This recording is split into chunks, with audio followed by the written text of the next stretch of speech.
Bonjour à tous. Le coronavirus est une pathologie qui se transmet par postillon. Vous avez un projecteur et vous avez un respirateur. La seule façon de se protéger convenablement contre le virus, c'est de porter un masque. Un masque en tissu lorsque vous sautez dans la rue, un masque en tissu lorsque vous faites les courses. Et je suis surpris de constater que dans les magasins, on croise encore 30 à 40% de la population qui ne porte pas de masque.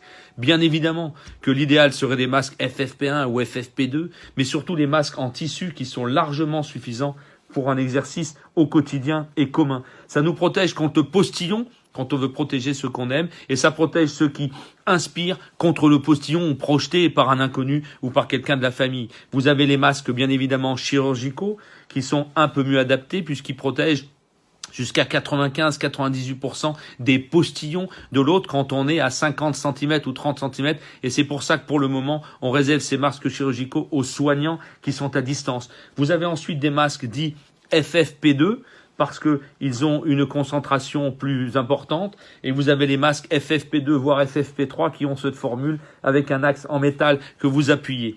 Les masques FFP2 et FFP3, nous soignants, nous les réservons aujourd'hui aux gens qui vont être au contact de la bouche, qui vont inspirer et toucher les sécrétions pleines de Covid-19.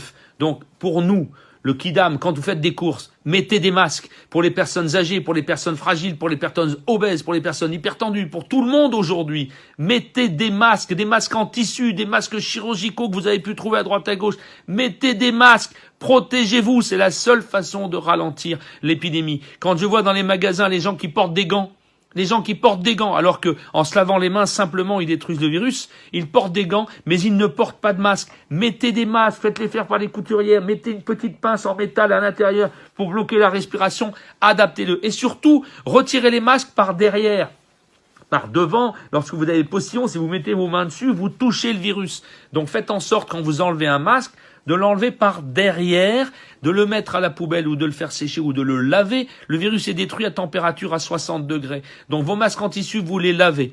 Mais je vous en supplie, ne vous promenez plus au contact de nos concitoyens, en particulier dans les magasins où vous faites du confinement avec un espèce d'aérosol dans lequel il y a du virus. Mettez des masques. En mettant des masques, on va empêcher que les services de réanimation soient saturés dans 10 jours ou dans 20 jours. Les malades d'aujourd'hui, c'est plus la peine de mettre des masques, sauf quand ils vont sortir pour éviter de continuer l'épidémie. Mais pour les autres, tous ceux qui sont sains aujourd'hui, en particulier nos personnes âgées de plus de 65 ans, c'est pas très vieux, j'approche. Mais en tout cas, pour tout le monde, mettez des masques, y compris en famille, quand vous avez une personne vulnérable, un grand-père, une grand-mère, une grande-tante. Protégez-les, mettez-leur des masques toute la journée dès qu'ils sont au contact d'autrui. Lorsqu'ils sont seuls, c'est pas nécessaire. Et puis ventilez, aérez vos maisons, ouvrez les fenêtres, faites circuler. Le virus est incapable de résister dans un courant d'air. Et dans la mesure du possible, essayez de trouver des commerces qui sont à l'extérieur. Un certain nombre de marchés sont restés ouverts. Allez dehors faire vos courses, évitez de vous confiner à l'intérieur. Et si vous êtes à l'intérieur, mettez des masques en tissu ou des masques chirurgicaux qu'on va essayer de conserver pour les soignants, et les masques FFP2, laissez-les pour l'hôpital, pour ceux qui vont au contact de la bouche. Et puis mettez éventuellement des lunettes transparentes ou des lunettes simples. C'est pas la peine d'avoir plus. Ça évite éventuellement les postillons qui pourraient vous donner une conjonctivite. Protégez-vous, mettez des masques. Merci beaucoup.